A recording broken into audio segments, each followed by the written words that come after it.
Bah, lui notamment, il s'est confié à moi parce que, je sais pas, on était assez proches, on s'entendait bien. Lui, il avait vraiment fait la guerre quoi, vraiment, vraiment vénère quoi. Et du coup, en retour de Guyane, moi je suis allé lui parler, je dis: «Bah, écoute, je ressens un peu la même chose que toi et en vrai, je sais pas ce que je voulais et je sais pas comment m'en tirer». Et lui, à ce moment-là, il a dit: «Écoute, moi j'ai trouvé un nouveau truc, ça s'appelle le véganisme, j'essaie de devenir un meilleur homme, j'essaie de faire moins de mal autour de moi». Et du coup, il m'a un peu mis le pied à l'étrier là-dedans, en mode, «Vas-y, on a fait assez de mal, on veut essayer de se rattraper comme on peut», donc voilà. Et du coup, j'ai commencé le véganisme à ce moment-là, quand j'étais encore à l'armée. Et ouais, c'est vraiment ce sergent, qui m'a mis le pied à l'étrier, et en vrai, ce mec-là, malgré qu'il a fait la guerre, malgré tout ce qu'il a fait, c'était profondément une bonne personne, tu vois? Bonjour ou bonsoir à toutes celles et ceux qui nous regardent en replay. Si vous voulez un jour rejoindre la Team Live, vous êtes les bienvenus tous les mardis, jeudis et dimanches soirs dès 21h. Bonne rediffusion. Donc comme tu as dit, je m'appelle Fred, je vais commencer une petite présentation générale. J'ai 31 ans, je vis en Alsace et du coup, bah, je me suis engagé à l'âge de 20 ans, donc ça date un petit peu, donc pareil, il y a peut-être des approximations, ce n'est que mon histoire, encore une fois, voilà. Bien sûr. Du coup, j'ai une éducation, relativement, classique pour un campagnard d'Alsace, c'est-à-dire, très religieuse, très à droite. J'ai eu des parents qui étaient très, très à droite, de toute mon enfance. Une éducation, un peu de la je pense que les gens qui viennent de la campagne ont un peu ça, raciste malgré elles, dans le sens où on dit pas vraiment, «Ah ces gens-là sont pas bien» et si, mais il y a des petites phrases qui sortent, «Oh mon nouveau Hmm. banquier c'est un jaune», ou ce genre de truc quoi. C'est pas volontairement raciste, mais ça l'est quand même quoi. Faut quand même avouer qu'il y a quand même cette mentalité, qui fait qu'à la fin, bah, on sait ce qui se passe dans les campagnes quoi. Il y a beaucoup de gens qui votent à droite, voire souvent extrême droite, et en Alsace, c'est souvent extrême droite. Hmm. Donc voilà, j'ai cette éducation et très tôt, je sens le besoin de servir mon pays. Déjà au collège, je me rappelle quand j'étais au collège à l'époque, c'était en Côte d'Ivoire où ça pétait et où je disais clairement, à mes copains, «Punaise, je veux aller là-bas, je veux aller me battre», quoi. C'était vraiment, Ah ouais? une envie quoi de se servir. Ouais, ouais, c'était vraiment c'est venu très, très tôt, Quand et t'étais ado, aussi quoi. ah ouais, ouais, bah, là, le collège, hein, 13-14 ans quoi, j'étais vraiment en Ouais. mode: «Punaise en Guyane, pas en Guyane, en Côte d'Ivoire, c'est en train de péter, il y a des recensiers français à sauver, je veux y aller quoi, je veux être le sauveur quoi, Et je veux donc faire le combat je quoi». vais essayer de pas te couper tout le temps, mais je trouve ça déjà intéressant là. Donc là, c'est quoi? C'est pour un côté, je veux aller faire la bagarre ou c'est pour je veux aider, je veux me Heu sentir utile, je veux aider mon. En fait, ouais, il y a une cause. C'est quoi? Je pense qu'il y a un mélange de tout, parce que aussi pareil dans mon éducation, j'ai un papa qui est très fan de la Seconde Guerre mondiale. Ouais. Alors je pense qu'il est pas nazi, enfin je pense pas non, il est pas nazi. Mais voilà, mais dans le côté, Je pense pas. militaire quoi, beaucoup de soldats Ryan ou ce genre de film que j'ai vu quand j'étais très jeune. Ouais. Et du Ah, et coup tu vois ça comme j'ai un un peu baigné. prétexte de pouvoir vivre ça, parce que tu dis ah bah il y a un Ouais. problème, il y a un truc dans lequel je peux agir et en plus je vais pouvoir être un héros, je vais pouvoir partir à la guerre Ouais, quoi. enfin même c'était le côté servir et même le côté comme tu dis la bagarre, hein. Franchement à un bout d'un moment je Ouais. trouvais juste je sais pas, j'ai toujours été attiré par le côté militaire et la bagarre et les armes à feu, tu vois? Ouais. Et comme dit en plus en Alsace, on a encore beaucoup de restes de la Première Guerre mondiale, donc près de chez moi, il y avait des bunkers, j'étais passionné par ça, j'allais les visiter tout ça. Donc Là, ouais, il y a c'était un ensemble le qui fait premier que réflexe vraiment, en cas de danger, très, très tôt au collège, freeze. j'avais envie de me battre quoi pour la France, tu vois? Ok. Et bien sûr le côté très patriotique derrière, hein, et très, voilà, je suis dans la campagne, dans mon collège, il y avait littéralement aucun noir, on était que entre bab to bab, voilà, il y a quand même un côté un peu aussi raciste, nationaliste dans tout ça, quoi. Ouais, ouais, ouais, d'accord. Et bah, du coup, arrivé à la fin du collège, bah, là, je me rends compte qu'on peut pas aller à l'armée à 16 ans parce que le collège, tu le termines environ à 16 ans. Et bah, du coup, bah, je me laisse emporter par la vie et je dis: «Allez, je vais faire un CAP parce que je suis pas bon à l'école», et bah, je choisis, en vrai, sans grande, attirance, bah, le métier de boucher, qui est Hmm. quand même assez important dans l'histoire parce que c'est quand même un peu drôle. Et du coup, Ça, bah, à quand la tu fin m'as du dit ton collège, titre, je savais pas si c'était boucher dans le sens t'as tué plein de gens ou si t'avais été bouché ou que si non, c'était non, ou si non, t'étais non. dans le sens soldat. Ok, ça va. Non, non, boucher, vraiment boucher-vendeur, découper de la viande, tout ça, quoi. Et donc Ok. je me suis lancé là-dedans, j'ai fait un CAP boucher-vendeur et bah, après je me suis laissé emporter par la vie en laissant un peu ma fougue aventureuse, de côté, sans Ouais, ouais. vraiment, faire gaffe. Et un jour, bah, arrive la vingtaine, donc je suis boucher, de mes 15 ans à mes 20 ans, quoi. Il y a un bout moment, arrive la vingtaine, enfin la vingtaine approche plutôt, mon anniversaire approche, et là je me dis: «Punaise, c'est vrai que mon rêve d'aller dans l'armée, ça sera peut-être maintenant ou jamais, je suis en fleur de l'âge, let's go, quoi». Mhm. Donc du jour au lendemain, j'achète des chaussures, footing tous les jours, machin, je me prépare physiquement, je vais dans un centre de recrutement près de chez moi T'étais et je déjà, lance ces j'imagine, quand démarches-là. même quelqu'un. Enfin, t'étais sportif. Enfin, t'avais déjà cette Ouais. carrure-là ou t'as dû t'améliorer. Enfin, t'as dû Alors, viser. j'ai toujours été assez sportif, Ouais. mais je suis aussi un gros geek. Donc et surtout, la période, où j'étais juste bouché et je suis rentré dans la vie active d'adulte où tu as juste à travailler et à rentrer chez toi à geeker, j'ai geeké donc mais j'ai Ouais, quand même ouais. été à un côté très sportif, quoi. Ouais, ouais. Donc on va dire, la remise en forme a été assez rapide, quoi. Je me suis assez vite musclé, assez vite repris le footing, ça c'est assez Ouais, c'était pas une OK, tu difficulté, quoi, mmh, ça. Ok. c'est ça. Après, je suis pas une grosse carrure, hein, j'ai les tests, notamment les tests de l'armée, je les ai passés, bien, mais c'était pas extraordinaire non plus, quoi. Ah, ouais, ok. Voilà, mais Ouais. voilà, du coup, test de l'armée, tout ça, on me dit, enfin, je veux absolument aller dans l'infanterie parce que je veux me battre. encore cette idée-là. Je dis, moi, je vais aller dans l'infanterie, c'était mort. Je voulais aller soit dans l'infanterie, soit dans les chars de combat.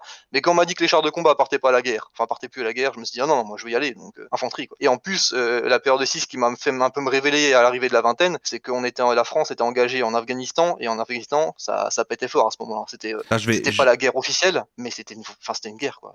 Voilà, il y avait des morts toutes les semaines, c'était vraiment, ça pétait, quoi. Et du coup, bah moi, j'étais en mode, ouais, je veux aller dans l'infanterie et je veux aller en Afghanistan, quoi. C'était vraiment mon but quand je me suis engagé. Encore une fois, dans cette idée de me battre pour la France, je sais pas trop, quoi. C'est vrai, encore aujourd'hui, j'ai un peu du mal à expliquer ça, mais j'avais vraiment ce besoin d'aller me battre pour la France, tu vois. Ok.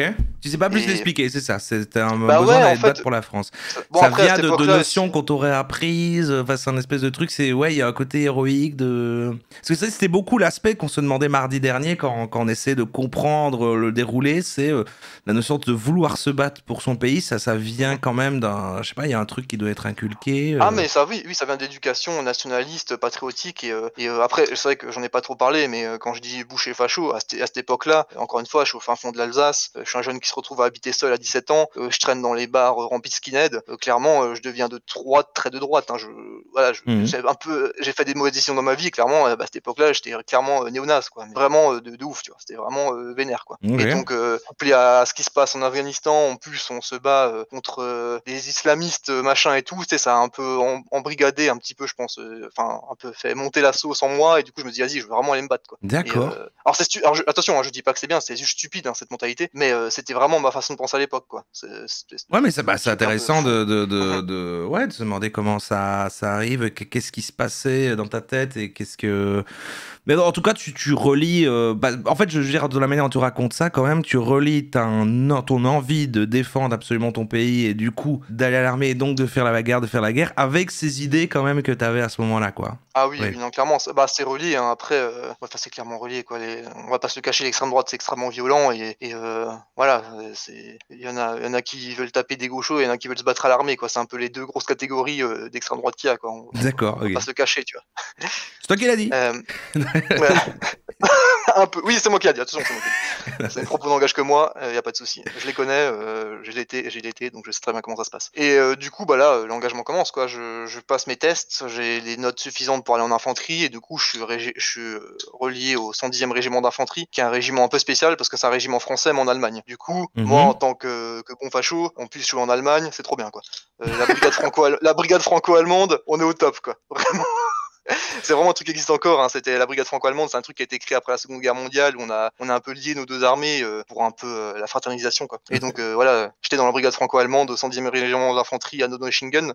Donaueschingen, c'est en forêt noire. D'accord. Et donc let's go, c'est parti, quoi. Les classes, tout ça. Et sauf que bah là, grand malheur à moi, j'arrive dans les classes et là je me rends compte qu'en fin de compte, c'est pas Bab Touland, et pas du tout même. Et c'est même limite 50-50, quoi. Donc on se retrouve, et certes il y a des blancs, mais il y a beaucoup des gens des dom-toms, parce que la France a des territoires d'outre-mer, et donc alors j'ai pris note parce que je les retiens pas toujours tous. Il y a la Guadeloupe, la Guyane, la Martinique, la Réunion, la Mayotte, la Nouvelle-Calédonie, la Polynésie française principalement, et donc c'est des populations qui sont noires principalement, et en plus il y a des Arabes qui s'engagent aussi dans des Français, quoi, qui s'engagent dans l'armée française. Ouais, et c'est quoi l'ambiance à ce moment-là, du coup, avec toi qui du coup à cette époque-là, du coup est comme tu es à cette époque-là? Ah ça s'est capté dès le début, mais le problème c'est que j'étais pas le seul, et c'est vrai qu'il y a une espèce d'ambiance, de salles d'ambiance à l'armée, parce qu'il y a vraiment une population blanche qui s'engage comme moi, vraiment un peu pour faire la guerre, un peu raciste, un peu nationaliste, tout ça, et d'autres personnes, ceux que vous avez pas trop parlé à l'autre live. Toi et tous les autres blancs de là, vous étiez genre tous racistes. Y a même pas de... Je vais pas être aussi catégorique que ça, mais il y a quand même un sens où il y avait, tu vois, les vidéos que tu as regardées la dernière fois de la chaîne Motivation Armée, là, la chaîne un peu où c'est une machine à même, ce truc là. Bah en fait ça c'est clairement fait pour attirer les mecs comme moi à l'époque, tu vois, souvent les campagnes de l'armée, c'est fait pour attirer un peu les babtous hésitants comme moi de l'époque, tu vois. D'accord, parce que justement les gens des dom-toms ou même les gens un peu paumés, il y a des gens un peu paumés qui s'engagent parce qu'ils savent pas quoi faire de leur vie aussi. Mais dans les dom-toms, il y a vraiment une mentalité où il y a certains territoires d'outre-mer qui sont tellement abandonnés par la France, où c'est tellement la merde, que la mentalité de se dire je m'engage juste pour avoir un boulot, ça se fait, tu vois. En plus à l'armée, on gagne relativement bien notre vie. Il y a le boulot assuré parce qu'on renvoie personne de l'armée. Tant que tu signes, il signe. Tu peux pas être renvoyé de l'armée. Et donc souvent il y en a qui s'engagent pour envoyer l'argent à la famille, et voilà, tu vois, c'est juste normal pour eux de s'engager parce que chez eux, bah, c'est un peu la merde et du coup, bah, c'est une façon, pas facile, mais c'est une façon de faire, tu vois? C'est un truc qu'il faut entendre, ça, qu'il y a des gens qui s'engagent pas par idéologie, mais juste parce que c'est un boulot. Ouais, Et oui, d'accord. voilà. Et du Ouais, coup, ouais. bah, moi, je me suis retrouvé là-dedans et comme dit, ça se voit assez facilement, quand quand il est facho dans le tas, tu vois? Et mais comme dit, j'ai eu extrêmement de chance qu'en fait et c'est là où j'ai pris ma première grosse claque, c'est que, bah, en fait, tout le monde s'en foutait que j'étais raciste et en fait, ils m'ont accueilli et avait une camaraderie et en vrai, ça s'est très vite effacé, les différences et en fait, bah, on était tous dans les enfin, on était tous des camarades les uns les autres et on était tous là, voilà, on avait peut-être pas tous la même idéologie, mais on était quand même tous dans la même galère, surtout pendant les classes qui sont un moment assez difficile et en fin de compte, ça s'est relativement bien passé et surtout, moi, j'ai le souvenir, d'un camarade, bon, je vais pas dire le nom, mais en gros, c'était un rebeu qui faisait 2 mètres sur 2. Le mec, il aurait juste pu m'éclater, quoi. Et en fait, il m'a dit: «Non, mais t'inquiète, mec, je sais que t'es facho, mais vas-y, viens avec moi et tu vas voir que ça peut bien se passer et qu'on n'est pas si différents que ça, quoi». Et en Ok. fait, je sais pas si ça a été fait exprès, mais du coup, souvent l'encadrement me foutait avec, bah, avec souvent les Guadeloupéens et et tout ça. Et du coup, bah, en vrai, moi, j'ai passé juste des super moments parce qu'en fin de compte, j'ai découvert la différence à l'armée. Et comme dit, ça a été vraiment la première claque pour moi. D'accord, ah c'est bien, donc en fait, c'est intéressant. Ouais. Je refais un résumé là du truc, mais c'est toi, dans ta campagne, dans le milieu dans lequel qui est, qui t'a voilà, radicalisé dans des opinions racistes, comme ça, quand t'étais plus jeune, et c'est ça qui t'a fait aller à l'armée, et c'est finalement le contexte de l'armée qui t'a un peu plus appris la tolérance? C'est ça, ouais, bah, ça a été mon premier contact avec, attention tous les guillemets que je mets, hein, parce que là, pareil, je vois dans le chat, ça s'excite un peu, mais quand je dis des termes, c'est surtout comme je pense à l'époque. Ouais. Maintenant, Ce je qui ça parlerai va pas retenir, de ce qu'il va falloir tenir compte, c'est vrai que dans le chat, c'est que des gens peuvent arriver à tout moment dans l'histoire. oui, Donc bien on sûr. croit que j'ai reçu quelqu'un dont il faut quand même préciser qu'avec les années, Oui, maintenant, aujourd'hui, t'es devenu une oui, meilleure personne. c'est ça, oui, non, je parlerai pas de gens noirs et d'arabes et machin, c'est juste là, je parle comme je pense à l'époque, bien entendu. Mais après, faut aussi que je dise les choses pour qu'on compreniez, ma Ah non, non, façon de mais ça, tu penser peux le et que dire, tu voilà. peux le dire, tu Ouais, peux le dire. voilà. C'est vrai que je fais conscience au chat d'à chaque fois rappeler tous les extants. Non, non, mais maintenant, il est plus comme Heu ça. Non, mais oui, bien sûr. Mais voilà, mais du coup, ça a été vraiment ma première connexion un peu avec, la Et différence quel et même, courage d'en parler, c'est vrai. Bah, oui, vas-y, vas-y. oui, Donc, première connexion, là, t'es à l'armée, c'est ça. voilà, voilà. Ok, oh, Et je te puis, relance. Excuse-moi. Les Guadeloupéens, enfin trop sympa, c'est genre enfin voilà, c'est vraiment trop cool. Il y a vraiment une bonne ambiance et c'est vraiment là, j'ai commencé à me dire: «Ah merde, ma façon de penser en vrai, elle est peut-être pas OK quoi. Peut-être, il y a d'autres choses derrière, il faut peut-être un peu creuser quoi». Ok. Et du coup, bah, les classes se passent, du coup, je rejoins, ma compagnie, donc alors je vais juste détailler vite fait, parce que du coup après je suis parti en Guyane, en mission en Guyane et en gros je suis parti en mission en Guyane parce que j'ai fait la spécialisation, radiographiste. En gros, j'étais radio, mais spécialisé dans le morse. C'est dans les trucs qui fait bip, bip, bip, bip. Ouais, ok, ouais. Et ça, en Guyane, c'est hyper important parce que vu qu'en Guyane, t'es en plein milieu de la forêt, bah, il y a rien qui passe comme communication. Et donc, bah, t'es obligé d'avoir un radiographiste avec toi, sinon tu peux pas communiquer avec l'extérieur. Ouais, ok. Voilà. Et du coup, bah, là arrive, après, beaucoup de formation, arrive ce déploiement en Guyane où là, bah, en Guyane, on lutte contre l'orpaillage. Alors la Guyane, c'est français, hein, c'est un territoire français, pareil, c'est un dom-tom. Donc, pareil, bon, déjà quand tu arrives là-bas, tu sens que c'est quand même, une région ici vachement laissée à l'abandon, par rapport au territoire français. Enfin, comment on appelle ça? Le territoire français, je vais pas avoir les mots. La France métropolitaine, voilà. Mhm. Donc, tu sens que encore une fois, c'est un dom-tom qui est un peu laissé à l'abandon. Mhm.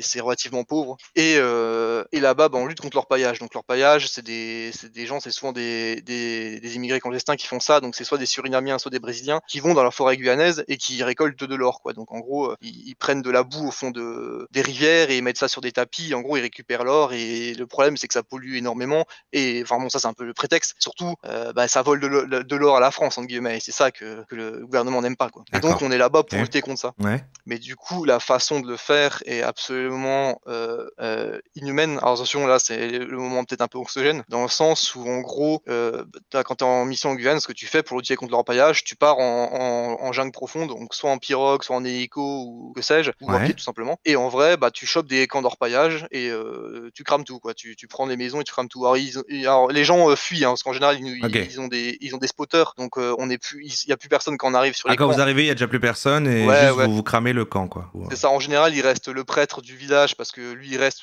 il sait qu'on va rien lui faire parce c'est des petits villages, donc il y a vraiment, en général, il y a une église, un bar et des petites cabanes où les gens vivent, quoi. Mais c'est des OK. villages, comme dit, quand je parle de cabanes, c'est vraiment, à chaque fois, c'est 4 poteaux en bois et reliés avec des bâches, quoi. C'est pas des trucs fixes, quoi. C'est de la bricole, quoi. Ouais, ouais. Et du coup, bah, la façon de lutter contre ça, c'est vraiment, bah, genre, voilà, on arrive, on prend tout, on fout tout sur un tas et on crame tout et on passe au camp suivant. Et quand on chope des orpailleurs, ce qui peut arriver, enfin ce qui arrive quand même relativement régulièrement, parce que parfois on tombe sur des gens qui essayent de fuir, machin, et ben on les rassemble. Et avec nous, il y a toujours un gendarme, parce que du coup, vu que c'est sur le territoire français, normalement l'armée a pas trop le droit d'agir sur le territoire français, donc on est toujours obligé d'avoir des gendarmes avec nous pour tout ce qui est la paperasse, quoi. Et D'accord. donc là, j'ai assisté à des scènes surréalistes où en gros, bah, on chope une dizaine d'orpailleurs, on les met assis devant nous, on les trie entre Surinamiens et Brésiliens, parce que du coup, c'est deux pays frontaliers. Et en gros, bah là, t'as le gendarme, il prend sa boussole et dit bon, bah vous là, vous faites de l'orpaillage illégal. En plus, pas sûr, les mecs ils parlent pas français, hein, donc ils comprennent rien. Et ils disent bon, vous êtes chopé pour orpaillage illégal. La prochaine fois qu'on vous chope, vous irez en prison. Donc les Surinamiens, vous partez vers le nord parce que le Suriname c'est au nord, et les Brésiliens, vous partez vers le sud et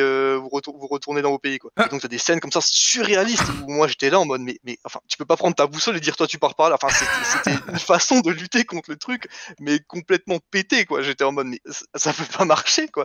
Ces gens, en plus, si ces gens-là se retrouvent en France à orpailler, c'est bien qu'ils sont, enfin c'est qu'ils sont dans la misère. Ces gens-là, ils sont pauvres, ils viennent en général, ils débarquent du Suriname ou du Brésil en tongs et au short dans la forêt, quoi. Ils Ouais. ont quasiment rien, quoi. Il y a peu de temps et de enfin, il y a peu qui sont donnés à comprendre le contexte du pourquoi du comment, c'est Ouais, juste voilà. on règle le problème, on doit s'en débarrasser et voilà, OK. C'est ça, et surtout on a les stats, on sait que illégalement, il y a environ 12 tonnes d'or qui sort chaque année de Guyane, illégalement. Et donc ces 12 tonnes d'or, bah, il y a quelqu'un qui les achète. Je pense qu'il faudra peut-être plus agir là-dessus Mmh.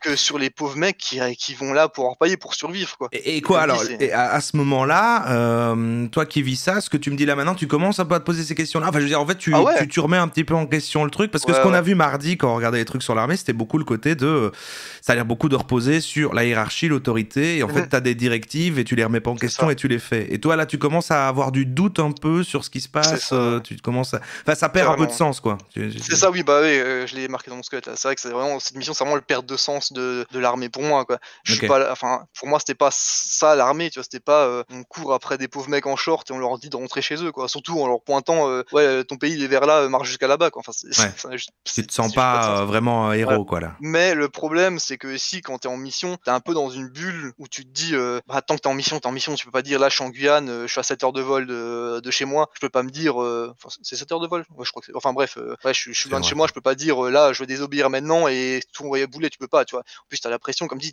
comme tu dis très bien, t'as la hiérarchie, t'as plein de choses qui rentrent en compte, et du coup, bah, tu te mets un peu dans une bulle et tu fais, «Ouais, vas-y, YOLO, c'est la mission, on se met dans une bulle et on essaye de supporter ça, les 4 mois que ça va durer, quoi». Ouais. Mais ouais, comme dit, pour moi, ça a été extrêmement dur parce qu'en fait, je jouais un peu un rôle dans le sens où je voyais que ça allait pas, Mmh. mais c'était très, très problématique, cette façon de gérer, la Guyane. Et comme dit, bah, ça marche pas, quoi, parce que, bah, la Guyane, on a des patrouilles contre l'orpaillage, depuis je ne sais combien d'années, et ça a pas diminué l'orpaillage, quoi. Donc on voit que ça marche pas, mais on continue à faire ce système et c'est naze, quoi. Ouais, OK. Et du coup, après ça, bah, je rentre en France. Donc, quand tu rentres de mission, à l'armée, alors, maintenant, je sais que ça a changé, mais à l'époque, c'est vraiment, en gros, tu rentres à ton régiment, tu passes nuit à ton régiment et tu chez toi. Et Mmh. donc, il y a vraiment ce côté ultra vénère où tu passes, d'un milieu, qui n'est pas chez toi, tu en jungle, c'est la mission, c'est, ultra, lourd comme ambiance, à en 24 heures, tu es chez toi dans ton lit ou tu es chez toi dans ta maison, quoi. Et du coup, ce côté-là, moi, je suis rentré chez moi, je suis fondu en larmes, quoi. Ah ouais. Je savais plus quoi faire, quoi. C'était vraiment horrible comme situation, parce que c'est vraiment, d'un seul coup, tout lâche et on te lâche comme ça dans la nature, tu rentres de mission, on te lâche dans la nature.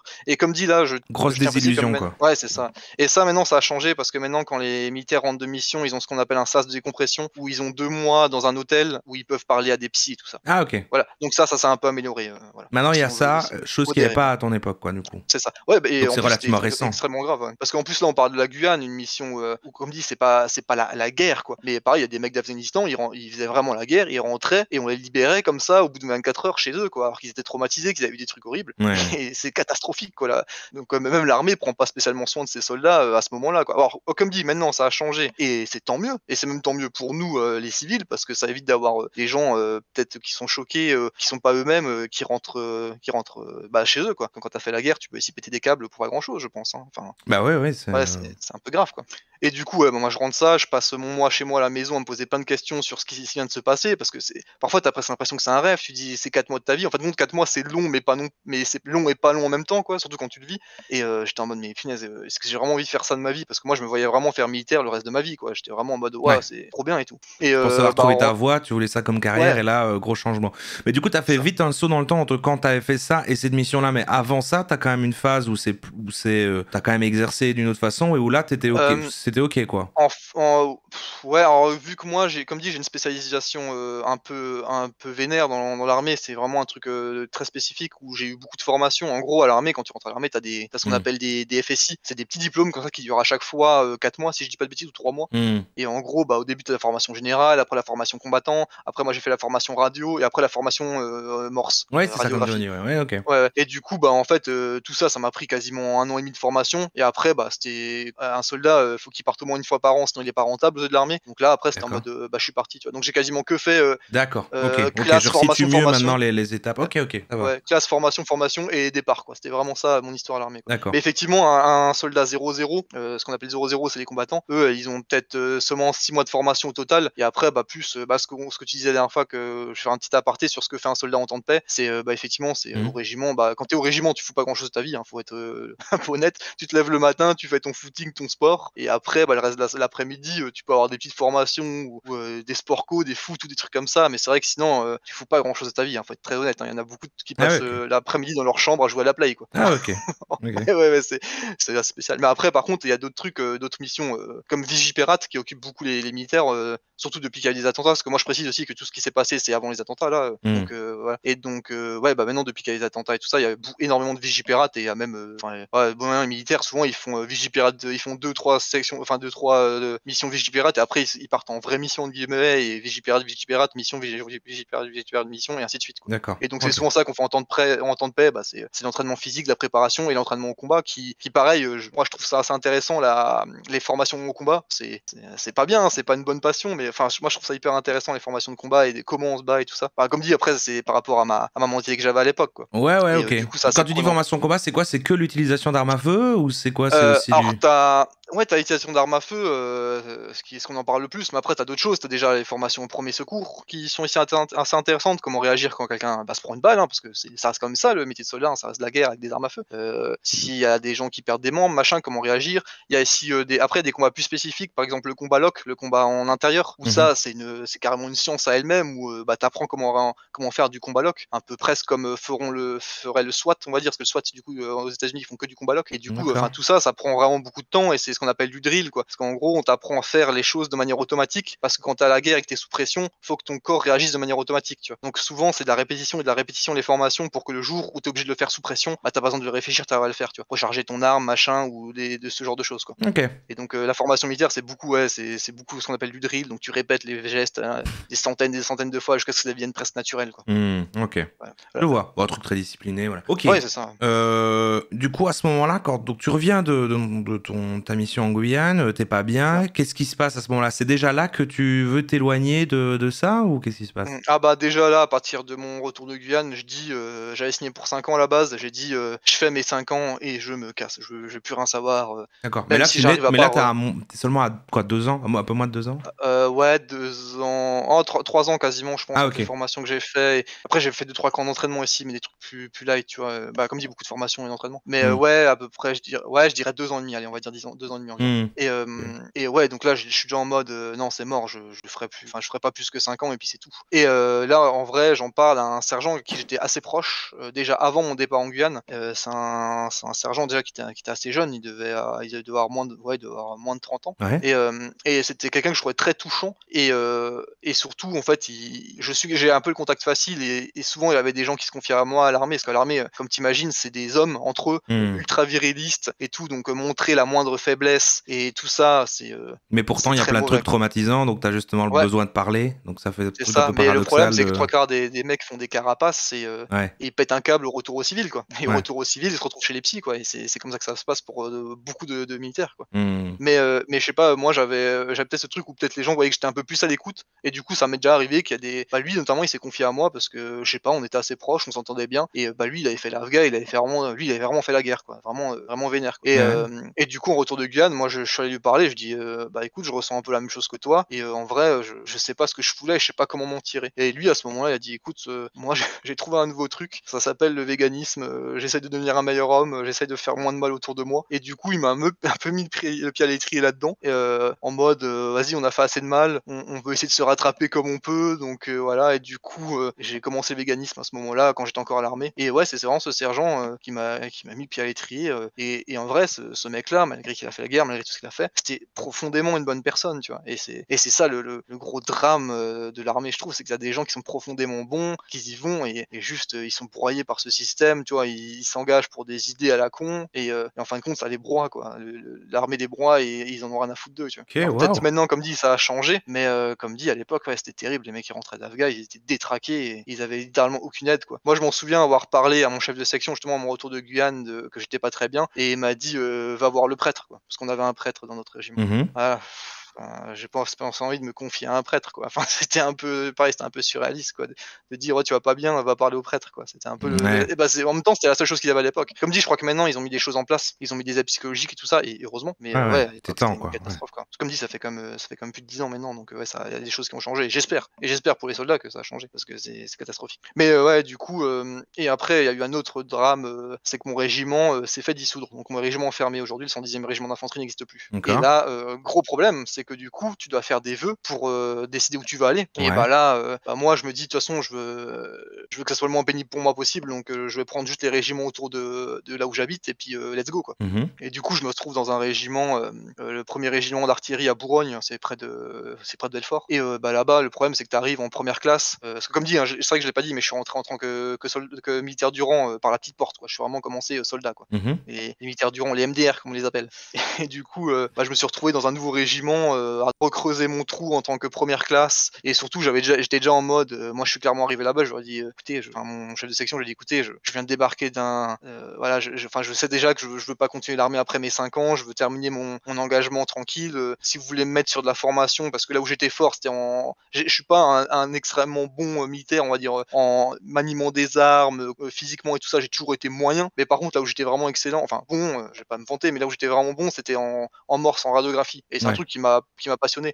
Et du coup, j'étais en mode: «Ouais, mais si vous voulez me mettre sur des formations, mettez-moi sur des formations, là-dedans je suis bon, je sais que je veux le faire, et ça je peux former les mecs à faire ça, y a pas de Je souci». t'interromps 2 secondes. Pour ce truc des 5 ans, t'as pas le droit du tout d'arrêter ou c'était juste, tu t'es dit, Non. bon. Ah non, t'as pas le droit, tu t'es. Non, en fait, alors tu peux, mais le problème, et c'est là où j'en arrive, c'est pour ça que vu que j'avais une spécialité très recherchée, une spécialité, ouais, très spécifique, bah, j'ai essayé de dire, «Je veux arrêter», mais on m'a tout de suite dit: «Non, mais de toute façon, jamais de la vie ils te laisseront partir vu les spécialités que tu as, et en plus, quand tu veux partir, faut faire ce qu'on appelle des comptes rendus». Donc les comptes rendus, c'est un truc de l'armée, ça encore, hein, c'est une géniale invention qu'ils aiment bien faire ça là.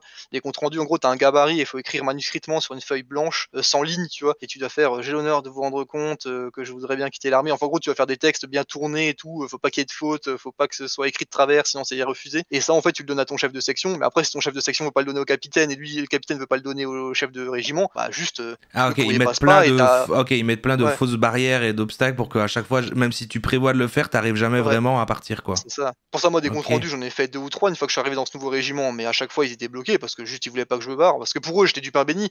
J'arrivais d'un nouveau régiment, j'étais déjà formé avec des bonnes notations sur ma spécialité, et en plus, je suis parti en Guyane, là où ma spécialité le plus utilisée, et donc ça validait un peu toute ma formation, ce départ en Guyane, tu vois? Et Mhm. donc bah, quand j'arrive, eux, ils sont contents, et moi, je leur dis, juste: «Bah, en fait, les gars, moi, je veux je veux juste partir, quoi».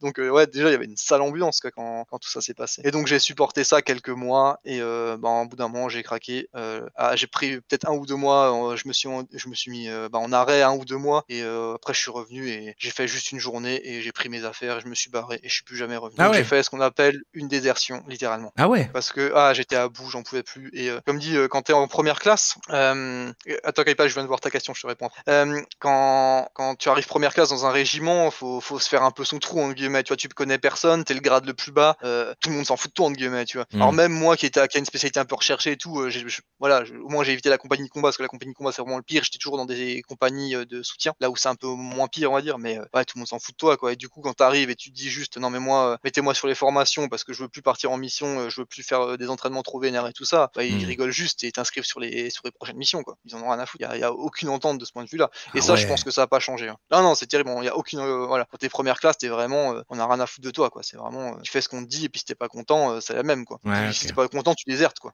Voilà. Et mais c'est Mais quoi la conséquence d'avoir déserté comme ça? C'est quoi après t'as attends, un... attends, juste répondre à Ah Kaipash, oui, après pardon, vas-y, j'ai oui, pas oui, vas-y. elle a posé la question de qu'est-ce que c'est d'être vegan à l'armée? Mhm. Et bah, c'est la giga merde, c'est la giga merde parce Ouais, qu'en fait, il y a rien qui est prévu, bah, tu bien que tout ce qui est idée un peu progressiste à l'armée, on en a rien à foutre, hein. Je vais faire un aparté après sur, tout ce qui est sur les femmes et l'homosexualité à l'armée parce exactement. Ouais, que j'allais dire c'est ça, que ça c'est une bonne ouais, transition vers ça aussi. C'est un peu tous ces ouais. points-là, effectivement, Ah ouais. bah, ouais, on va tout Ouais. faire d'un coup comme ça c'est fait. Parce que justement, Savalsan avait dit que vous avez pas parlé des femmes là, au premier live et je voulais réparer un peu ça quand même. C'est dommage de refaire un live sur l'armée et de pas en reparler, tu vois? Ouais, tout à fait, voilà, Et c'est ça, la place de la femme, le c'est sexisme ça, dans l'armée, en effet, l'homosexualité, comme tu as dit c'est ici, il y ça. a le véganisme, même Ouais, refaire un point racisme aussi à la fin, quand même, avec c'est ça, autant même la situation de base, comment toi tu as vu ça, et ton évolution aussi à toi dans tout ça. c'est Parce que ça. ici, Bah, c'est ouais, cool si à la fin tu finis aussi ton histoire sur quelle ouais, est la sur personne la que toi t'es devenue aujourd'hui aussi. c'est ça. Oui, on va faire, le point woke, le C'est point ça le point désertion woke. et et la fin.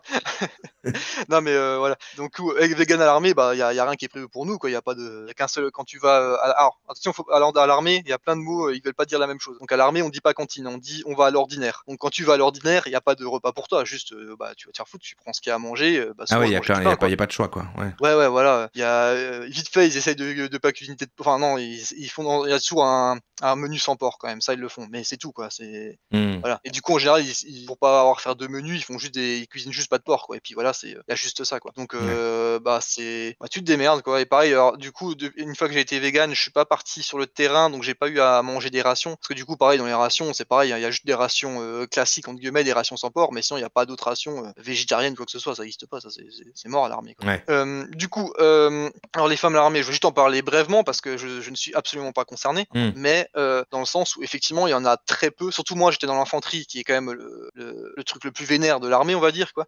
Et du coup, il y avait très peu de femmes et surtout en militaire du rang, donc par la petite porte. Souvent, ce qui se passait, c'est qu'en fait, c'était tellement dur. Enfin, voilà, on sait ce que c'est, quelques femmes au milieu de plein d'hommes, en plus dans un milieu ultra viriliste et ultra vénère comme l'armée, ça peut que mal se passer. Elles se font draguer en permanence. Ah Enfin, ouais. c'est l'enfer, quoi. Et du coup, souvent, ça finissait où elles se mettaient, et à raison, en couple avec, un gradé, comme ça se Hmm. savait et on leur foutait un peu plus la paix. Alors Ah je oui. sais pas si c'est conscient, tu vois? Mais c'est vrai que souvent ça se terminait, en couple avec une personne, au moins, sous-off, donc souvent des jeunes sergents et comme ça elles avaient un minimum la paix et comme dit, moi C'était la strat, quoi. c'est ça et je peux que leur dire que, bah, c'était bien joué parce qu'en fait de toute façon elles avaient pas le choix et c'était tellement vénère et puis, voilà. Et c'est vrai que c'était souvent ça, quoi. Mais après comme dit, je veux pas me mettre à leur place, je sais pas si c'est conscient qu'elles se mettaient en couple avec un gradé pour avoir la paix ou pas, C'est mais ce en que tout t'as cas, c'est observé, souvent ce quoi. qui se passe. Ouais. Ouais, ouais, c'est ce que j'ai observé, quoi. Il y avait très peu de femmes militaires du rang qui n'étaient pas en couple avec un militaire du régiment, quoi. Hmm. C'était un peu moins vrai pour les sous-off, donc ceux qui commencent sergent. Ça, il y avait un peu plus de femmes. Je pense l'école des sous-off, c'est là où il y a le plus d'équilibre entre hommes et femmes. Ok. Bon, je suis pas sûr qu'on tape les 20 de femmes, hein, mais c'est peut-être là où il y a le plus d'équilibre, on va dire. Et là, il y avait un peu vu qu'elle commençait directement sergent, elle pouvait un peu plus s'imposer, il y avait moins de problèmes parce que par contre, là où faut quand même dire, c'est qu'à l'armée, un grade, c'est un grade et il y a pas de sexe, le grade n'a pas de sexe. Donc là, par contre, quand tu as une sergent en face de toi, c'est D'accord. enfin ou un sergent, c'est un sergent, tu vois? Oui, D'ailleurs, parce qu'on on dit respecte pas la une sergente hiérarchie, d'ailleurs, on dit toujours sergent. on respecte la hiérarchie quoi qu'il arrive, C'est quoi. ça. Mais Donc du coup les femmes sergents ou après au-dessus s'en sortaient beaucoup mieux et ça passait, mais c'était quand même, c'était quand même l'enfer, hein. Et surtout, faut pas oublier encore qu'aujourd'hui, dans la marine, il me semble que, ils prennent toujours pas de femmes parce que tu sais dans les sous-marins notamment, bah, il y a pas la place pour mettre de sanitaires et tout ça, tu vois? Donc je crois mmh, que dans la marine aujourd'hui, il y a toujours pas de femmes du tout, quoi, pour renier un peu le délire que c'est, quoi. Et ouais, et puis mmh. c'était extrêmement dur, quoi. Ouais, franchement, lesquels qui le font, hein, si on a dans le chat, bah, GG à vous, hein. Je pense que franchement, je pense pas grand monde supporterait ça. Et du coup, on va essayer de faire un point, sur l'homosexualité, même sur de manière générale, tout ce qui est, LGBTQ+, bah, Mmh. juste ça n'existe pas ou alors s'ils le sont, ils le cachent parce que sinon ça pourrait avoir des répercussions, vraiment vénères pour eux, quoi. Mmh. Moi, je vais juste, avoir un peu un TW, homophobie. Il y avait dans ma classe, il y avait un mec qui était très légèrement efféminé, mais vraiment, c'était juste quand il parlait, tu sais, parfois il mettait la main au ciel comme ça, il faisait des mouvements de poignet quand il parlait. C'était vraiment Mmh. le seul truc où tu peux dire qu'il était très légèrement efféminé et Mmh. juste pour ça, il en a pris plein la gueule, Ah oui. genre, bah, genre ça arrivait au moins une fois, on était en entraînement dans la forêt, quoi, et ils ont ligoté un arbre et ils lui ont mis une grenade à blanc découpée entre les pieds, quoi. Et ça, personne d'autre l'a subi à part lui, tu vois? Donc c'était clairement, c'était clairement visé parce qu'il était un tout petit peu légèrement efféminé. Ah ouais, d'accord. Ouais, Donc, parce qu'il était, ouais. ouais, il était bully, parce que voilà, Ouais, en tout cas, pas assez viril, pas un homme c'est ça. fort, voilà. Donc ça devient, parce qu'il faut trouver de toute façon une victime. Enfin, il faut choisir, Ouais. il faut victimiser le plus faible, parce que voilà. Ouais. C'est Ok. ça. Et lui, ouais, c'était juste, il était à peine efféminé, c'était une catastrophe. Et même quand il venait dans les douches, parce que tu sais, les douches, c'est à l'ancienne, tu vois, c'est une seule salle avec une évacuation au centre et toutes les douches, donc on se voit tous, tu vois. Et quand il rentrait dans les douches, il y en a qui sortaient parce qu'ils voulaient pas se montrer devant lui et tout, alors que, en plus, il me semble même qu'il avait dit qu'il avait une copine, tu vois. Donc c'était juste parce qu'il avait un tout petit peu efféminé, tu vois. Il Ouais. s'était fait bouler pour ça et c'était catastrophique, tu vois. Mais ça, je m'en souviens qu'à l'époque, ça m'avait ici gêné, mais c'est pareil, tu vois, quand tu sais pas, tu as du mal à ouvrir ta bouche parce que tu sais pas si t'es le seul, tu vois. Et si t'es le seul, bah tu vas prendre la même après, tu vois. Ouais, Il y a un parce petit qu'il y a peu des gens trop qui posent peur. la question là quand même du coup, quoi, il peut pas, j'imagine que enfin, il peut rien faire sur ça, enfin, ce que les gens Ah disent, non, est-ce qu'il y a des conséquences à ce harcèlement, mais en fait, je pense que lui-même ne va non, pas signaler ça parce que ça va c'est ça. empirer la situation. C'est ça. Et puis de toute façon, il y a pas d'IGPN, hein, il y a pas les militaires des militaires comme dans la police, quoi. C'est juste que l'armée se suffit elle-même. Non, elle se suffit pas elle-même justement, mais en gros, quand des problèmes comme ça intrinsèques à l'armée, ben on règle ça nous-mêmes. Mais Avec une bagarre. voilà, c'est souvent mal fait, quoi. C'est souvent un peu la bagarre ouais et ouais, enfin bref, ouais, c'est souvent ça un peu. Et du Hmm. coup là, j'ai vu vite fait qu'il y a un truc qui a parlé du racisme à l'armée et du coup là, on arrive un petit peu au gros paradoxe de l'armée. Alors du coup, moi, j'ai vu un peu les 2 côtés, parce que du coup, je suis rentré un peu à l'armée en étant, bah, comme dit, un peu facho, enfin carrément facho et tout ça. Et du coup, il y a certains, enfin, il y avait vraiment, enfin, comment dire? C'est super spécial à expliquer parce que du coup, dans l'armée, il y a un peu 2 clans où, bah, où tu les personnes racisées ou même, qui sont un peu entre elles et bah, qui se soutiennent, tu vois? Et il y a un peu quand même un côté, bah, tout raciste clairement, qui ont des genres de petits clans où on sait très bien qu'ils le sont, on peut rien faire parce que c'est l'armée, on peut pas renvoyer les gens, on peut pas les signaler parce qu'en plus, certainement que dans les gradés, il y a aussi des gens qui sont comme eux, tu vois? Donc c'est Hmm. vraiment, autant la journée, il y a un petit peu cette ambiance, on est un petit peu tous camarades, tous copains et le soir, chacun rentre dans sa popote. Là, ce qu'on appelle une popote, c'est une pièce normalement réservée, soit une section ou soit un groupe et du coup, chacun rentre dans sa popote et on se déteste un petit peu, tu vois? Hmm. Donc c'est vraiment un peu le paradoxe de l'armée, entre comme dit, entre les gens qui s'engageaient comme moi, pour des idéologies à la con et les gens enfin et ouais, enfin c'est tout ce bordel, quoi. Et du coup, il y a vraiment une ambiance un peu étrange et en fait, c'est souvent un peu malaisant, quoi, parce que souvent il y a un genre de racisme à peine dissimulé Ouais. et ouais, c'est et par contre, bien sûr, les 3/4 des officiers et des sous-off, sont blancs, quoi. Là où il y a une grosse mixité, c'est, principalement dans les militaires du rang, un peu c'est les sous-off et les officiers, il y en a quasiment pas, quoi. Ah, tu veux dire que plus ça monte en hiérarchie, Ouais, plus c'est blanc. ouais, plus c'est Babtou, quoi, c'est de très, très Hmm. loin, quoi Ah bah oui.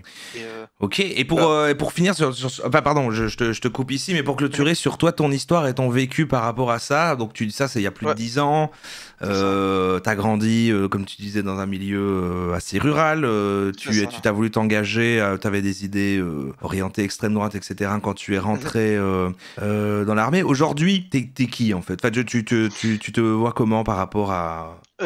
Attends, j'aurais juste terminé du coup mon truc sur l'armée, du coup j'ai déserté Ouais. et du coup, bah, je suis passé au tribunal militaire parce que, Ah oui, c'est vrai qu'il y a tout cet aspect-là. bah oui, Ouais, c'est vrai que je t'avais déserter, demandé effectivement qu'est-ce c'est qui se passe quand tu désertes. C'est vrai. Puis après, on a pas parlé. Ouais, c'est vrai. voilà et Vas-y. déserter, c'est complètement illégal. Mais, Ouais. j'ai une chance, c'est que enfin une chance, c'est un peu bizarre de dire ça, mais en gros pareil, j'ai déserté, littéralement je crois 2 semaines après les premiers attentats en France, alors je sais plus lesquels c'était les Ah ouais, premiers. ok. Le Bataclan c'était? Je sais plus. Mais Ambiance bref, mais tendue. ouais, j'ai déserté, quasiment je crois 2 ou 3 semaines avant ça. Mhm. Et du coup, parce que je crois que les gens qui ont déserté après ces événements, ils ont pris un peu plus cher que moi parce que du coup, bah, il y avait le côté, enfin voilà, on vous désertez alors qu'il y a besoin de vous à ce moment-là, Mhm. donc je crois qu'ils ont pris plus cher. Mais moi, j'ai déserté avant ça, donc du coup, je suis allé au tribunal militaire, bah, de Metz, je crois, si je dis pas de bêtises. Oui, c'est à Metz et bah, là, dans la salle, il y avait que des militaires du coup, parce que c'est un tribunal militaire, donc il y a que les militaires qui sont jugés et dans la salle, on était, je sais pas, une quarantaine de déserteurs, quoi. Ah ouais. Donc c'était ouais, c'était bah, comme dit à l'époque, là pareil, aujourd'hui, il y a des manières de quitter l'armée, un peu plus faciles d'après ce que j'ai compris. Ils ont mis des choses en place justement pour éviter les désertions et peut-être pour éviter d'avoir cette pression en mode je suis obligé de terminer mon contrat, machin et tout. Et du coup, je pense ils ont dû faire le ratio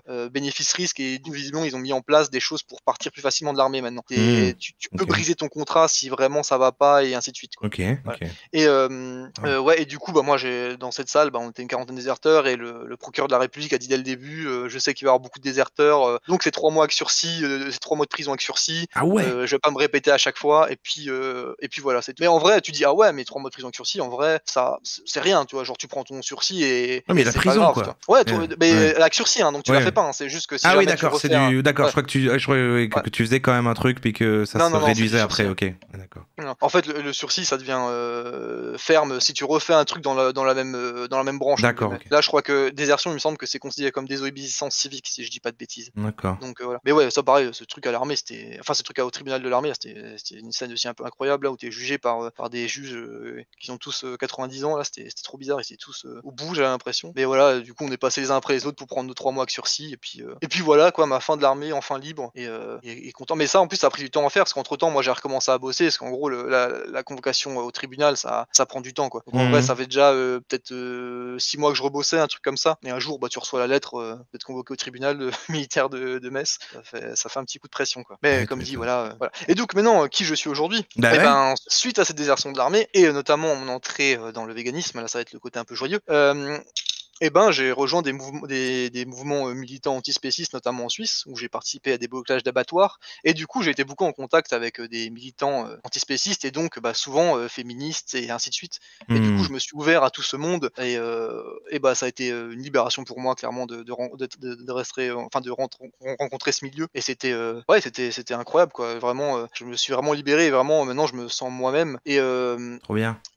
après, j'ai un peu ce côté toujours, est-ce que je regrette d'avoir fait ce que j'ai fait? Parce que c'est une question qui revient souvent quand je raconte mon histoire et je me Ouais. dis, d'un côté, C'est ce qui a fait qui tu est es aujourd'hui, quoi. Ça a participé à ton développement sur le chemin. ouais, mais tu vois, Ouais. d'un côté, je me dis: «Est-ce que si je serais pas allé à l'armée, est-ce que, j'aurais pas découvert ça autrement? Est-ce que j'ai Hmm. été vraiment obligé de faire du mal pour découvrir ça?» Tu vois? Mais, Hmm. c'est un peu l'histoire de la vie, tu peux refaire l'histoire, tu vois? C'est ça. Mais ouais, du coup, ouais, aujourd'hui, bah, je suis clairement je me dis clairement d'extrême gauche et je soutiens ça complètement. Mais je suis resté dans ma campagne profonde alsacienne où effectivement, D'accord. bah, maintenant que je suis, un peu, déconstruit sur tout ça, où je me rends compte vraiment des véritables problèmes qu'il y a, sur tout ça, quoi. Ah, c'est dingue, ouais, tu toujours dans la même région, etc. Ouais. Mais du Mmh. coup, maintenant, tu vois ça avec un totalement un autre regard. Après, c'est comme C'est ça que ça. tu as réussi à raconter aussi ça, cette histoire sous cet angle-là, et Ouais. que dès le début, tu étais aussi honnête et transparent sur ce qui se passait là. Même si ça demande beaucoup de courage de venir raconter qu'à une époque, c'était comme ça. Ta Ouais. manière de le raconter, on sentait qu'aujourd'hui, effectivement, tu avais une opinion assez opposée. Mmh. Parce que je pense que quelqu'un qui aurait ces opinions-là toujours maintenant aurait plutôt minimisé, je pense, la manière de raconter Oui, c'est ça ça, ouais.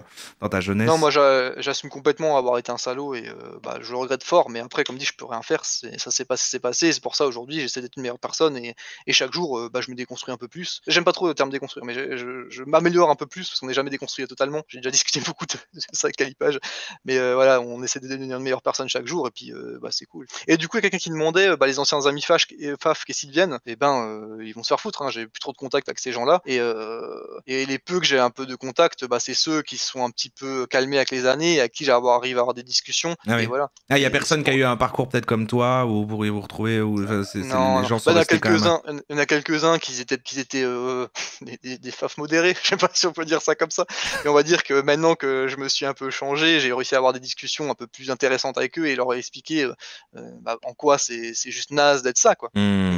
Mais voilà. D'accord. Mais du coup, ouais, c'est difficile parce que du coup, effectivement, tu perds un peu de monde, hein, et notamment dans ma famille, bah, je les vois plus trop Ah, parce d'accord. que leurs nouvelles idées leur plaisent pas du tout, quoi. Donc voilà. En plus, bah, les repas de famille quand t'es végan, tu fais chier tout le monde et tout. Donc ouais, voilà. Mais après, comme dit, c'est pas grave. J'ai des nouveaux amis, voilà, en plus des amis militants qui ont des idées vraiment cool et puis ça se passe bien, quoi. Trop Donc bien. c'est vraiment un mal pour un bien, quoi, vraiment. C'est vraiment une très belle histoire. Je sais pas si maintenant je vais laisser au chat, parce qu'à chaque fois je voyais parfois des questions intéressantes. En même temps, j'avais pas envie de te couper. Donc peut-être maintenant, ceux qui n'ont pas eu peut-être des questions qui n'ont pas été répondues, peut-être c'est le moment de les poser pour venir encore étayer peut-être ton propos. Mais en tout cas, super histoire. C'était vraiment hyper intéressant. Hyper intéressant Ah, sur vraiment ce ressenti une fois qu'on est à l'intérieur comme ça, sur le long terme, de quelqu'un qui c'est arrive ça. avec un certain état d'esprit, de ce que tu es devenu maintenant là aujourd'hui.